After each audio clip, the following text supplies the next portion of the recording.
To cliffhang or not to cliffhang? That is generally the question that people ask about ending their chapters. But I'm going to submit that that's actually the wrong question to ask. There are various ways to end your chapter, and this is what we're going to talk about today.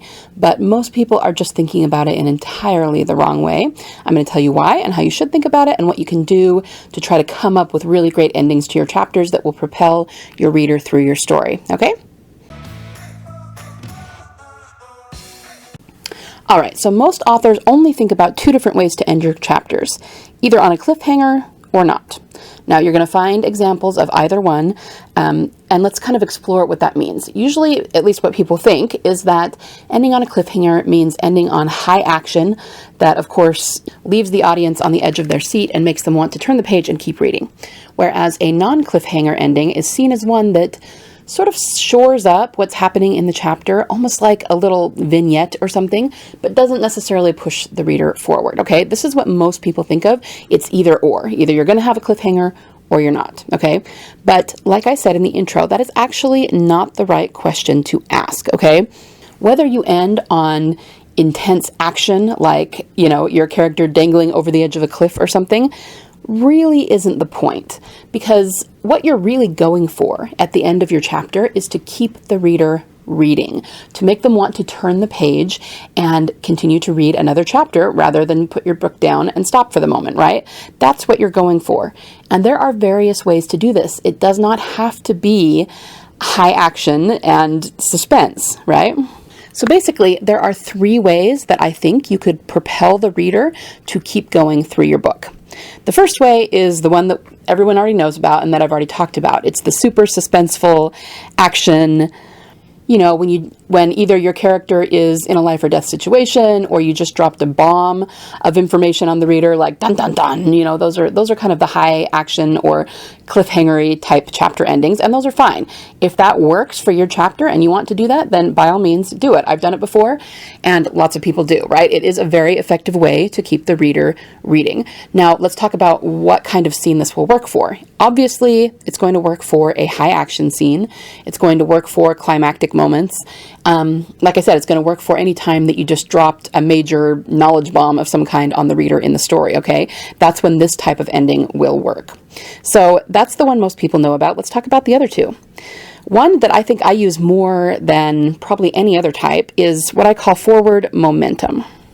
And all that means is that you are putting something at the end of your chapter that suggests action on the character's part. It doesn't have to actually be them in action, but it suggests perhaps what they're going to do next, or, you know, what they're thinking about doing next. And it gives us kind of a way to kick the reader into the next chapter. If they kind of have some sort of expectation for what's going to happen next, that is naturally going to, you know, help them feel the momentum of the story and want to turn the page.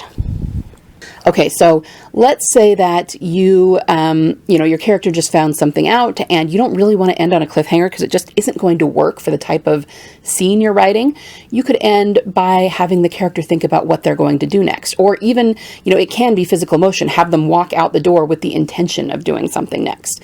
That makes the reader want to follow the character and want to see how that next scene is going to turn out, right? So you're giving them some sort of forward momentum that sort of hints at what the next scene is going to be or what the character is going to do next. Now, believe it or not, this can be just as effective at pushing the reader forward in the story and making them want to read more as, you know, having the character dangling by their fingers at the edge of a cliff, okay?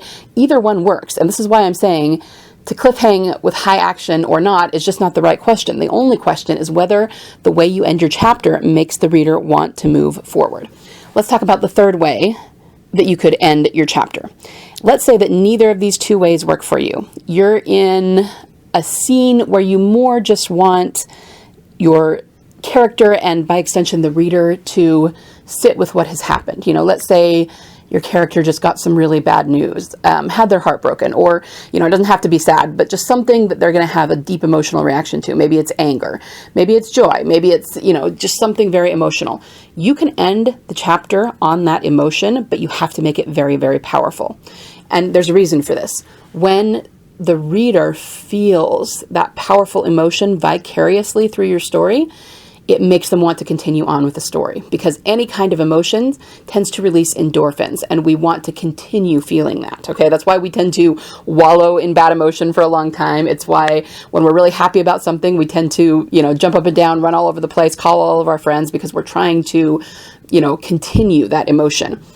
And the same is true of stories. So even if you're not doing a forward momentum thing, even if it's not an action scene, if you just end on a very powerful emotion, what the character is feeling, that also, even without the forward momentum, will propel the reader forward in the story and want them to stay in the story, because they want to, on a subconscious level, this is not a conscious thing, guys, they will want to continue feeling that emotion. Okay, so once again, let's go over the three kinds. You can end with suspenseful action, high action, where it's kind of a dun dun dun sort of ending.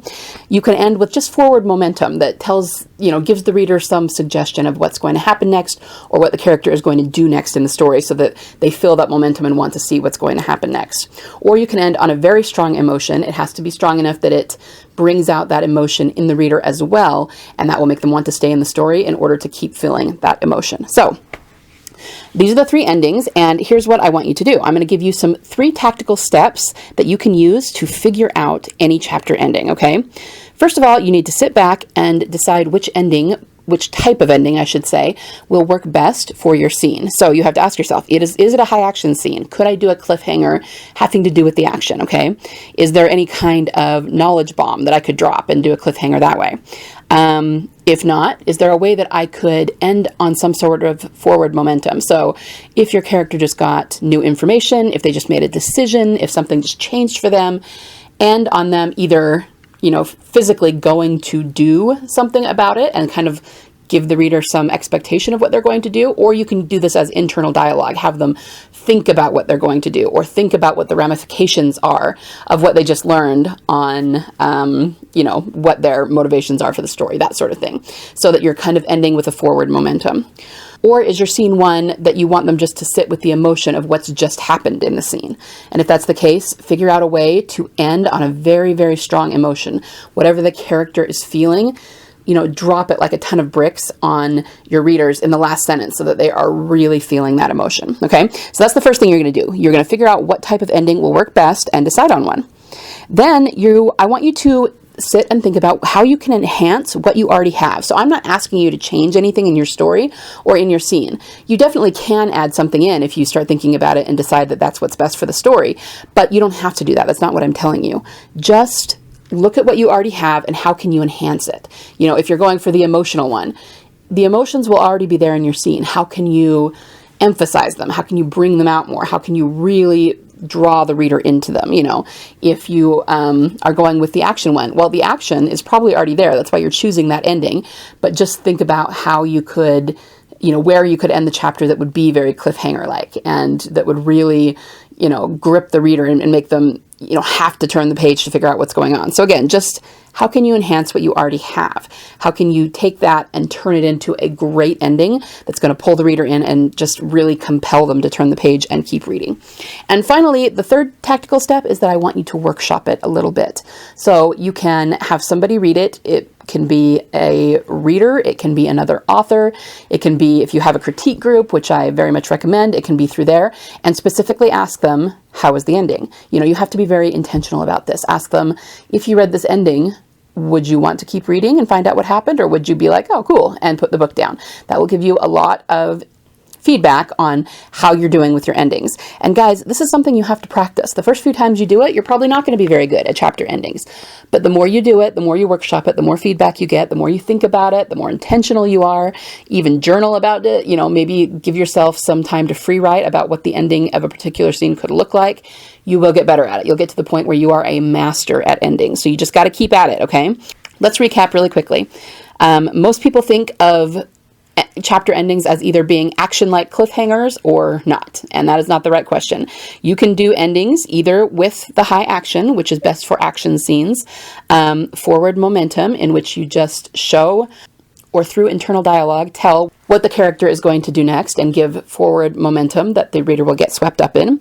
Or you can end on a strong emotion, bring the reader into the story through that emotion, help them feel it, and they will want to stay in the story longer, okay? So in order to figure that out, you just got to figure out what kind of scene you have, what ending would work best for it, and then emphasize and enhance what you have already written to create a really great ending without necessarily having to change your story at all, and workshop it. Have someone else read it and tell you what they think, okay?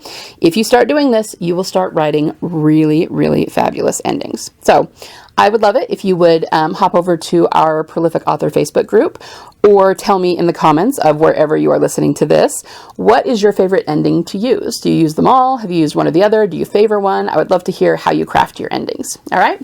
So that is all I have for you today. I hope this has been helpful. Everyone have a wonderful week of writing. Get out there and write some really fabulous endings. Keep those readers reading and turning pages. And as always, remember, there is always a market for awesome. All right. I will see you next week. Same time, same place. Bye.